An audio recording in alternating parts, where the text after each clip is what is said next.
there is so wonderful. Look at that. Woo, road trip time. And no one is actually. Road trip time. Woo! I have joined an outdoors club recently, and this is going to be my first trip with them. We're going on a weekend hike, and originally we were actually going to be going to Mount Feathertop, which I thought was an interesting decision for the middle of May, especially for a group where not everyone is necessarily very experienced in the outdoors. But snow did end up being forecast, and they decided that was too unsafe for the club, so we changed a few nights ago to be going to the Beeripmo walk instead, which is actually in a completely different part of Victoria. So we're currently in the middle of the road trip to there, and I'm excited to meet some more outdoor enthusiasts to take on future journeys as well.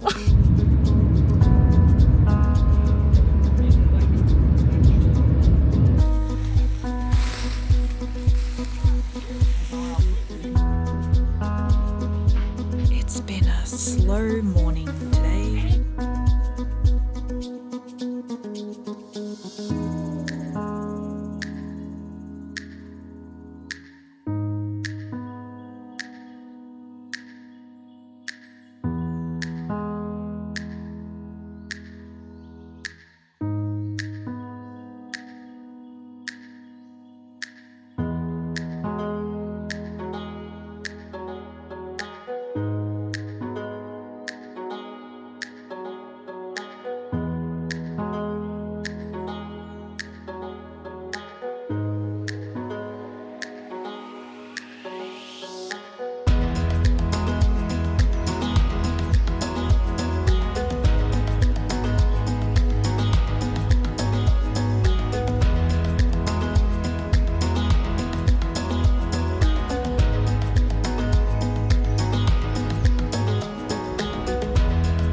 So we picked a spot for lunch about halfway through our hike for today, a bit past, and we saw that there was a sign for an 800-meter walk to a cave. I can't even remember what the cave was called, but it said that it would take 30 minutes to walk 800 meters. We were like, we're a bit skeptical of that, but we decided, hey, let's just do this little walk and then we'll come back and have lunch then. And it was really rough. It was really rocky and slippery and steep. And I reckon about a third of the way through, I was kind of like, I think I've had enough. I kind of want to turn back. But yeah, I thought that we were really close because it felt like we'd been walking for ages. But yeah, it did take us a whole half hour to get here. Actually, the sign did have someone graffiti, not worth it. And I reckon they mean because the walk was so hard. But it is quite spectacular, so I reckon it was worth it. Yeah, definitely expect for it to take a really long time to do the 800 meters, or probably a bit more than a kilometer actually, because it definitely felt like we were going further.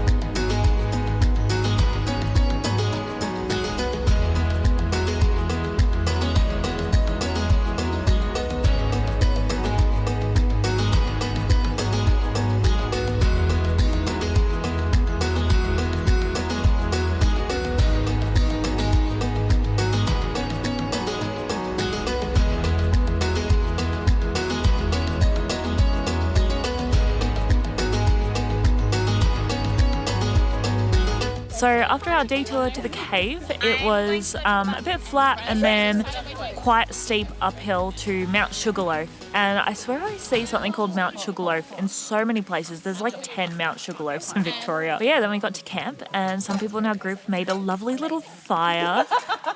So we've been warming ourselves up. I'm a bit worried about getting cold tonight because it's supposed to be down to feels like -3 overnight at the closest location that has weather for that location. but I think that elevation is quite a bit lower than where we are. So I'm not sure if we'll get much sleep tonight just from being cold. I actually think that when I get home, I'm going to order some more down, and I'm going to open up one of the sides of my quilt. I'm just going to put a bit more down in each baffle, and then hopefully that will work. And that detour we took to the cave, it actually turned out, I looked at it on Ride with GPS later, and it was 40% of a decline and then incline. So that's why I felt like I was so unstable, and like I had to really get down on the ground and basically crawl down like quite a few of the rocks. I don't know how the people who still had their packs on managed to do it.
This trip has taught me that I really haven't hiked anywhere with much of an incline before. I hadn't really thought about that previously, but yeah, my quads are very sore right now, and it's really hard for me to do the action of squatting down. Scenery here reminded me of Warburton a lot, and I also got to meet a lot of cool new people from the Outdoors Club, so I will be coming on some trips in the future with them. This morning I actually woke up at about 4:30 a.m. because I was too hot in the feels like -5 degree weather, but I think it was actually like 2 degrees or something like that. So to try and keep warm, I had all my layers on. I got into my quilt with a liner in it, and also had my emergency blanket tucked in around me, and I was like, oh, I'm so nice and snug, although the emergency blanket doesn't have the most pleasant sound. And then I was overheating from my heat being trapped by the foil by the time it got to 4:30 a.m. And then I couldn't really get back to sleep because I had to wake up at 6 a.m. to start at 7:30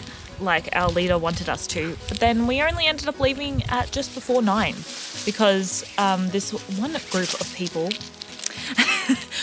woke up at like 7:20. So that was fun, and I was just standing there like, I'm about to put my tent down and I've eaten breakfast, so now I'm just going to stand around here in the cold. But at least some people had made a fire, so that is definitely a perk of going with a big group, because you get a lot of people going around and doing things and preparing things like fires. We had a bit of an uphill to start the day for maybe like 3 kilometers, and then the rest was like pretty flat and a bit downhill, but even the downhills weren't that steep compared to some of what we did yesterday. Although what really stands out from yesterday was that little like 1 kilometer detour we did that was a 40% incline and going up and down these like really smooth rocks. So I think that kind of clouds my perception of how yesterday really was. But yeah, this hike gave me some good experience walking up and down rather than just flat. So this trip has added a little to my map in Western Victoria, where I clearly haven't been very much. Although in the context of all of Australia, it is really just a little dot. This trip was in May and I didn't go anywhere over the winter, and as soon as winter finished, we went into lockdown again. So I don't have any more vlogs that are currently in the works, but I am planning an interstate trip in January, so I can fill out a bit more of my exploration of Australia. So I might not have much to post on my channel until probably like February. So see you then.